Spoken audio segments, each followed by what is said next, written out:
friends, welcome back to Crime Adjacent, the #1 true crime podcast in the world. Here's where things stand. The clown had attacked 4 women so far on Walloon Lake. He had, quite possibly, maybe probably, given the rope evidence, murdered Allison Barnes in downtown Petoskey. He may, quite possibly, had tried to do the same thing to Ebony Aster just minutes later at another open house that very afternoon, Saturday, September 28, 2024. It was clear at this point, we had to stop this guy, fast, now. So my plan was simple. I told Press and Swanson that instead of waiting for the clown to attack someone else and then showing up afterwards, I wondered if we might instead lure him out into the open, set a trap in a way. It was clear that he was somehow figuring out which cabins were rented by single vacationing women on Walloon Lake and then attacking those, and only those. Claire, Aubrey, Aitana, they had all just arrived and then boom, they were assaulted.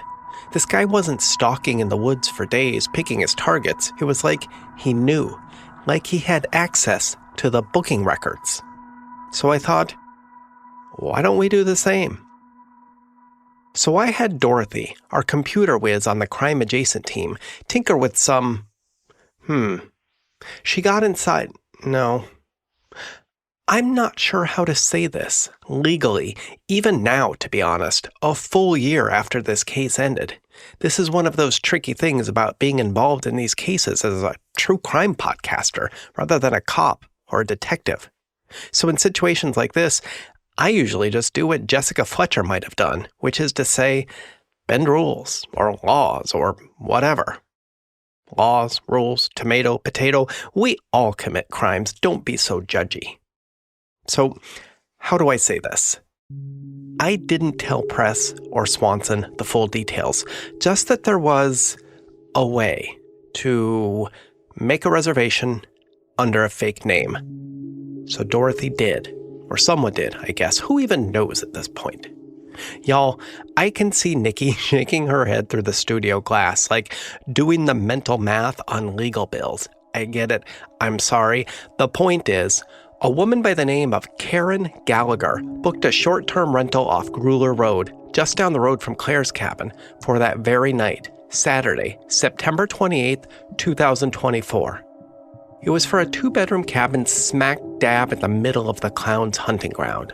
Only, instead of just some random vacationing woman named Karen Gallagher inside, it would be Swanson, armed to the teeth, ready to pounce. We all agreed. It sounded like a good plan. It sounded like a way to get ahead of this guy once and for all. Swanson would be inside, Press would be in the cabin next door, watching, and I'd be outside, also watching. This was quite literally my job for years in Force Recon, hiding in the bush, spying, gathering intel. I was honestly a little excited to do it again. Even a full year later, even after Swanson said eventually that she forgave me, I still regret this plan. Deeply. Here's the story. But first, if you're in San Francisco this week, I'll be at the Left Coast Crime Conference all weekend. In fact, I'm speaking on a panel about podcasts and crime writing on Thursday, tomorrow. I'd love to say hi, so stop by if you're in town. From San Francisco, this is Crime Adjacent, the never-ending true crime story told weekly. I'm Chase Patrick.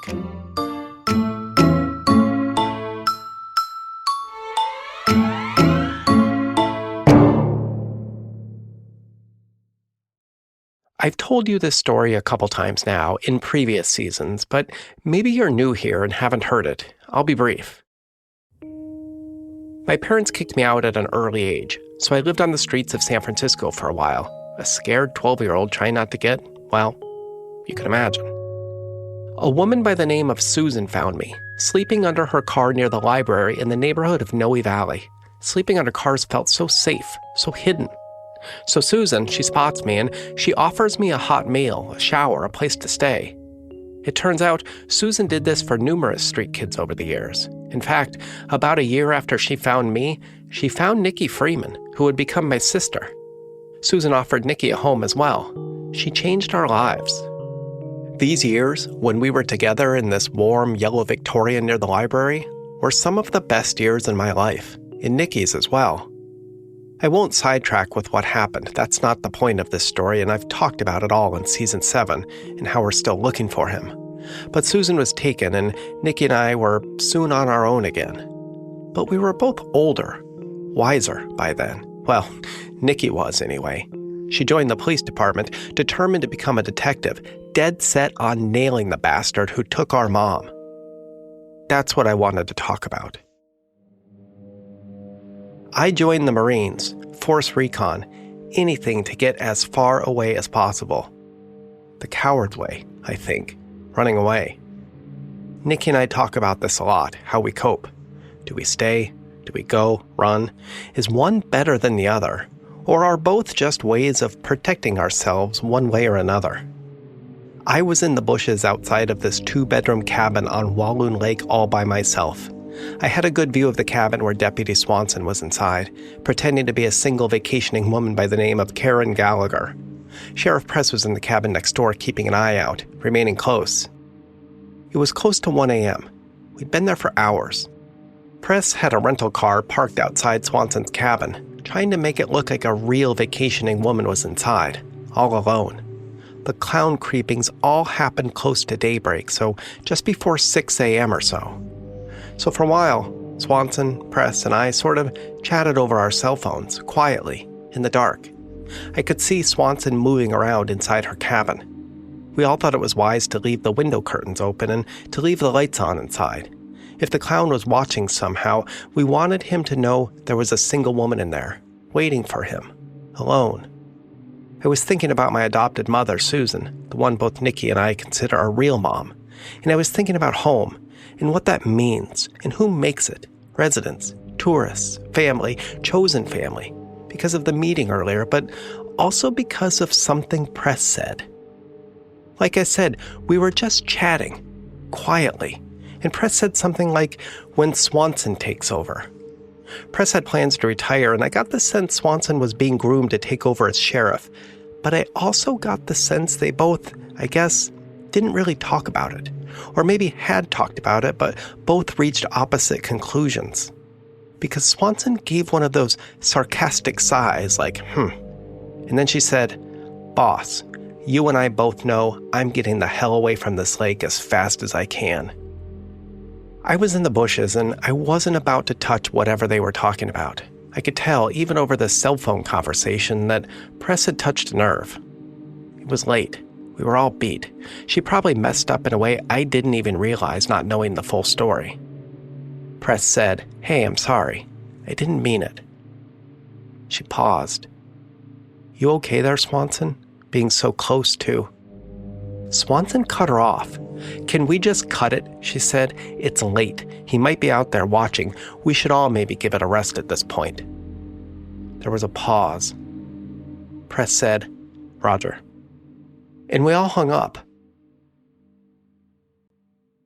I sat in the bushes outside, settling in for a few long hours. I had a view of the cabin, the lake, the road. If this clown dude came by, I'd have a clear view of him. But each hour I'm sitting there, I couldn't stop thinking about this conversation. I mean, there was not much else to do. I couldn't read or watch a show. But being alone with your thoughts was something that I remembered and loved from Force Recon, and I couldn't help but turn over several scenarios about Press and Swanson and what they were talking about. It sounded like a movie, to be honest. Old, grizzled pro preparing to retire while upstart rookie isn't sure if she wanted the responsibility or whatever. But there seemed to be more. Like, Swanson truly hated this place. Like she couldn't wait to get away as fast as possible. Like Walloon Lake was the last place on Earth she wanted to be. It felt palpable. I had picked up on a vibe like this the day I met her, at Claire's cabin, when she steadfastly refused to look at the old burned-down cabin next door to Claire's. In fact, that burned-down cabin was only a few doors away from us at that very moment. Was that it? I wondered. Is that why she wanted to get away? My phone buzzed. It was Swanson. She texted, "I think he's here." Jesus, I thought already. I checked my watch. It was 5 a.m. Had I really been zoning out for that long? Over a simple conversation? A half-understood remark? I didn't hear anyone at all. Not on the road, not in the woods, not in the lake. I'm dense, but not that dense. There is no way anyone could have slipped by, even if I was in the middle of a deep late-night daydream. Swanson texted again. I could imagine her under the covers, pretending to be asleep, typing out a text on her phone silently. Someone's inside. Keep watch. I could imagine Swanson's hands moving from her phone to her gun. I was on high alert. I swiveled my focus to Press's cabin, wondering if I could catch her at the window, watching. I couldn't, but I knew she was looking. I could feel it. This was it. He was inside the cabin. I held my breath, shifting my weight silently to the balls of my feet, ready to run, ready to charge in if Swanson made the call, or worse, began to scream, or, I guess, even worse than that, if she made no noise at all. Thankfully, Swanson must have read my mind. I got a phone call. It was Swanson. It was a group call. She whispered, putting the phone down. "Listen, I've got a gun. He's here, in the living room, bagging shoes, I think. Be ready." Press whispered, "Roger." I inched forward. I saw movement in Press's cabin, away from the window and towards the door. She was ready to spring as well. I was confused. Why didn't Swanson just get up and level her gun on him? She did it to me on the lake. Why didn't Press come charging in? At this point, honestly, we didn't need to actually wait any longer. It's not like we needed to catch him actually rubbing feet. We had caught him inside, where he shouldn't be, breaking and entering. That should be enough. It was enough. But for some reason, they waited. I don't know why. We should have just converged on the cabin, flipped on the lights, and arrested this guy. In retrospect, it was a huge mistake, because in the next 2 seconds, Swanson began to scream.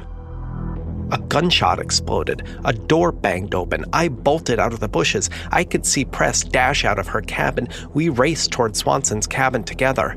I smashed in through the back door. Press converged on the front. This guy, he wouldn't get away. We had him cornered. And then I saw him. A flash of him, a tan flash. And he didn't have a mask. Not anymore, at least. I couldn't see his face. I could only see him stumbling towards the front door, towards Press. I was hot on his heels and the door pushes open and Press stands in the doorway, gun rising, and the guy, he collides with her. He pushes her out of the way and runs down the porch and onto some grass and towards the lake. He would not get away, I thought. You absolutely cannot outrun a force recon operator. We will track you down like a wolf. Slow, steady, unrelenting. I'm embarrassed to admit I actually smiled to myself, remembering all my training to not gas yourself out in the first 100 yards like all guys do. Just nice and steady. Prepare for the long haul. I'd track this guy down within 500 yards easy when he was bent over and wheezing, all the adrenaline spent and drained from his body. God, I feel like such an idiot relaying all this now, but, well, it's in the reports at this point, and I can't really hide that. So I'm in the cabin still, dashing past Press and ready to run outside to begin the hunt, and I see blood. The gunshot. Did the clown have a gun? Did he shoot Swanson? Did Swanson shoot him? I heard the mumble. Chase. It was Swanson. She was on the floor, near the side of her bed. I could see her through the doorway, and there was blood everywhere. I thought of Susan again, of finding her, all that blood by the side of a bed, zip ties, the thought of home torn up in a single instance. Swanson had been stabbed. There was a knife on the floor, a piece of rope. This was bad. I looked to the front door. The man in the tan coat, he was gone. I didn't hear a car or a boat or footsteps. He had just vanished, and I'm not sure at that point which way he had gone. Press stumbled into the bedroom, woozy. She had been shoved hard, pushed against the door frame, and clearly struggling with a head wound. She used her phone to call 911. "Officer down," she said. "Officer down. Send ambulance." I couldn't just leave them. Not then. Swanson needed help, fast. Press was dazed. I turned away from the front door. The clown man would have to wait. I grabbed Swanson off the ground and carried her to the rental car. The ER was only 10 miles away in Petoskey. I drove like a madman, pissed if I'm being honest. This was my plan.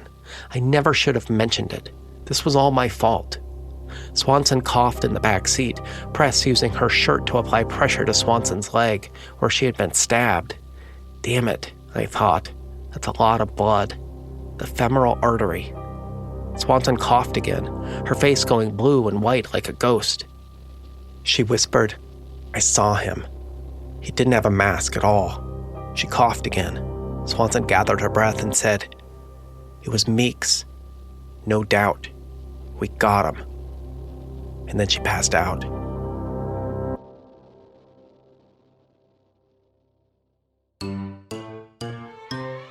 Next time on Crime Adjacent.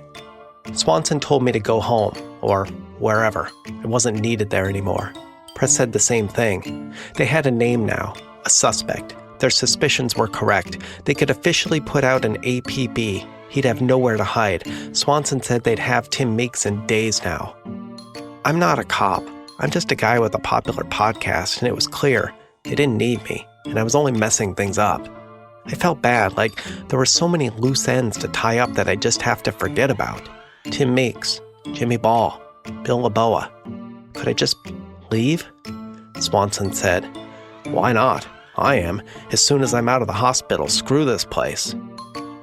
From San Francisco, this is Chase Patrick with a reminder. It's not crime. It's crime adjacent.